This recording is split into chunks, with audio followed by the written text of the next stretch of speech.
Yesterday, as you remember, was a pretty good day for the socialist candidate François Hollande. He got a pretty glowing reception for the speech that he made on Sunday. Today, not so good. The papers are starting to pick out more doubts in his campaign strategy, and particularly in his decision on Sunday, of course, to attack the banks and say that the financial system was his main rival. Here on the front page of Libération, they've got "Is Hollande credible?" On the inside, in the editorial, they're asking, well, they're saying that he's running two major risks by deciding to attack banks. Firstly, he might be making promises as presidential candidate he could never fulfil. And secondly, he's running the risk of turning on a sort of populist direction which could drive centrist voters away. They can't quite decide, though, if his plans are a good thing or not. They've got two different economists interviewed in that paper, one of which says Hollande's ideas on the economy, especially dividing retail and investment banking, like has already happened in Britain, is a disaster and it would ruin France's economic recovery. The other economist says that Hollande's plans don't go nearly far enough and French banks need a lot more regulation. Now, the bankers themselves aren't really responding to his plans in a very coherent way. On the front page of business paper Les Echos, it says the banks respond to Hollande, but on the inside, the paper says no bank chief has actually come out publicly to oppose regulation, even though we know privately the banks don't want it.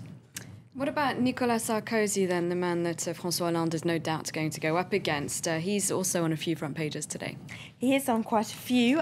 Here on the front of Le Parisien, we've got the lost credibility of Sarkozy. And this is a new poll that they've published today, according to which only 23% of French people think that Sarkozy has the answers to their problems, whereas 46% think that Hollande does, and 41% think he would make a better president, which is a long way in advance of the current president. They say his credibility, President Sarkozy's, is decreasing on just about every policy area that they ask people about. Hollande is on top of most of them, apart from immigration and law and order, which, as you can see there in that chart, Marine Le Pen polls best on. So obviously her main campaign themes are getting a lot of traction with a certain amount of French voters. So the credibility of the two main candidates being questioned, that's encouraging. Yes. Moving on now to the French edition of the Huffington Post. It went live yesterday. What's it leading on today?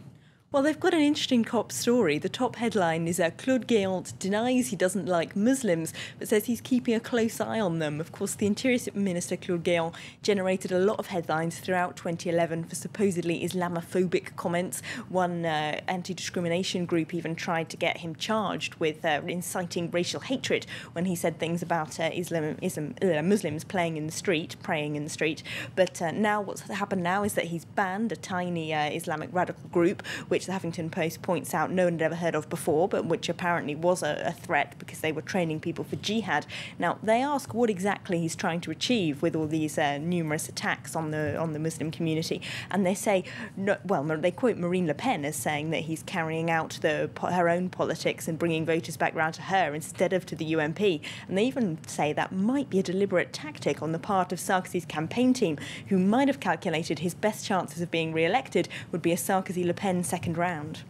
And moving away from French politics, Libération has interviewed a key figure in the Syrian opposition. Yes, they've interviewed Georges Sabra today, who's just arrived in France after being released from one of Bashar al-Assad's prisons in September.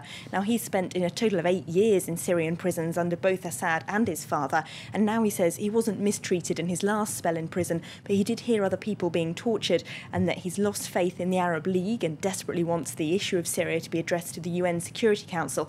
He says there's nothing the Syrian dissidents can do without more international support from the UN, and that he's got no faith in the impartiality of the Arab League observers. And quickly, L'Humanité looking at cruise companies.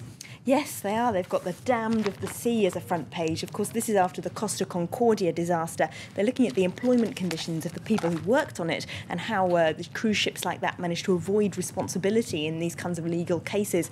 They say of the over 1,000 people working on that ship, most of them weren't European citizens. They were from countries like Pakistan and the Philippines, and that they're deliberately employed so cruise ships can ignore employment rights law and pay them as little as €600 a month and have them work on the cruise ships for as much as 9 months in a row without any holiday. All right, thanks very much, Elena, for that look at the French press. You're watching Live from Paris. Coming up after the break, from judge to defendant. In focus, we look at the judicial ordeal of Spain's most famous judge, Baltasar Garzón.